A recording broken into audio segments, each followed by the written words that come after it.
Hi, this is Jeffrey Schmidt. I thought I was just about to record electric guitar, and I thought that maybe my electric guitar recording setup might interest some of you, since it's gotten pretty involved over the years that I've been doing this. So here we go. I'm just gonna show it to you. So what we have here, I have a Fender Pawn Shop 51 electric guitar made in Japan. I'm really fond of this guitar. I got it at a great price when they were getting rid of the series, last few models. And then I use, when I'm recording rhythm guitar in general, I got tired of editing and synchronizing left and right guitar parts. So I have this dual amp setup going on. Now the center of the dual amp switch station is this radial tone bone. It's the JX2, as you can see. That allows you to play through 2 amps at a time, or you can switch between the two. It also has, which is very nice, what they call a drag control. As you see up on the right, it's like a little, you have to turn it with a screwdriver, and that allows you to adjust the impedance of the guitar input so that it doesn't sound different when you go through 2 amps. Now, out of the tone bone, which is a really nice device, like I said, I recommend it, because you can have you have a tuner, out 1 and out 2, and so I have my tuner in line there and can use that at any time that I want while playing without disconnecting. And this is the first guitar amp that I got, and maybe I'll do a separate video just on this amp, but this is the Fender Blues Junior tube amp, and it's an amp that I really like. But I got it modded. I bought it modded already. It has, I can't remember the name of the speaker. I'll do a specific video on that later on.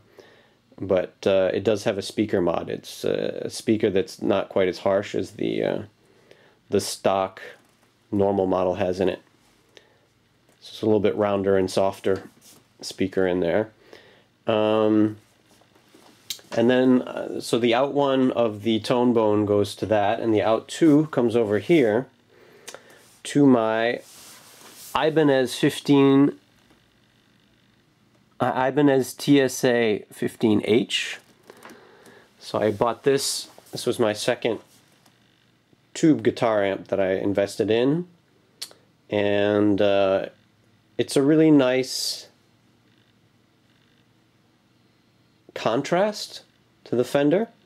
If I had to only keep one, I would keep the Fender for general purposes, but what the Ibanez does really nice is it can give you a really nice round, huge, clean tone that the Fender is not very good at giving me.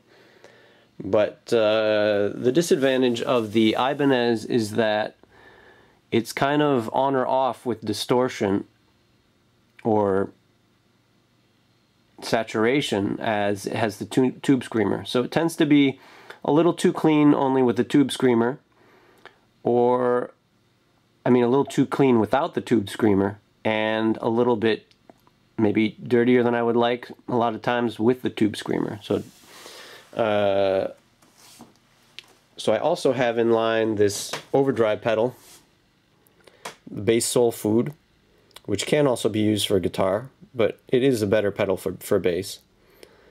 Just in case I want a little bit of overdrive, but not too much.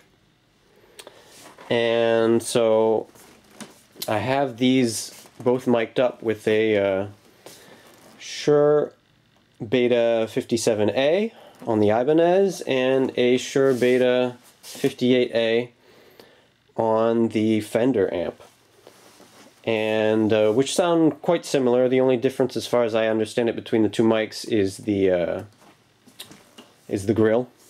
which is shaped a bit different, so it results in a bit of a different frequency response. I would like to get a second 57A at some point, but at this point I don't have a pair of those, so that's what I'm using. And from the mics, we head over to my preamps, and I have a Gap or Golden Age Projects Pre-73 Deluxe. Now, I really like this preamp for vocals, but mostly, but I don't have two outboard preamps. I don't have three outboard preamps, let's say. So I do use it also for instruments when I record in stereo like this. And the Day King Mic Pre 1, which is my favorite preamp for instruments in general. And I wish I had a pair of those, but I don't at this point. And I may get that at some point. But so ideally, I think I would have two Shure Beta 57As and two Day King Mic Pre 1s. But once I get around to deciding if I want to invest in those or not, we'll see. I do also have a pair of, so going on from the preamps, of Warm Audio WA76 limiting amplifiers. These, I just got my second one of these, in fact, since I love the first one so much, and I don't really like recording anything without it acting upon the output of the preamp. So I just invested in my second one, and I really recommend it. It's a great compressor, outboard compressor for just about anything. You know, it can be a little grabby, as some people say, and you know, I think that maybe I'll do a video on each one of these components separately at some point. And from there, going down to the Mytek Stereo 96 ADC, which was another important element in improving my sound. So, and then on from there to the RME Fireface UC, which is sort of the brain of my studio in a way. I don't really use the preamps at all anymore. It's just a switch station, really. But you'll find reviews on the internet that say that the software and the drivers that come with the RME interfaces are super stable and super well designed, and I agree with that. And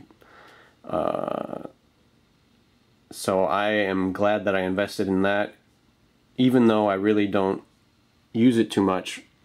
I do have only two outboard preamps, so sometimes when I want to experiment with 3 or 4 mic inputs, I do use the mic inputs on the RME, but in general I don't use them anymore. They aren't as high a quality or as, you know, analog sounding, or however you want to say it, as the other two that I have. So there you have it. I thought I would just quickly go through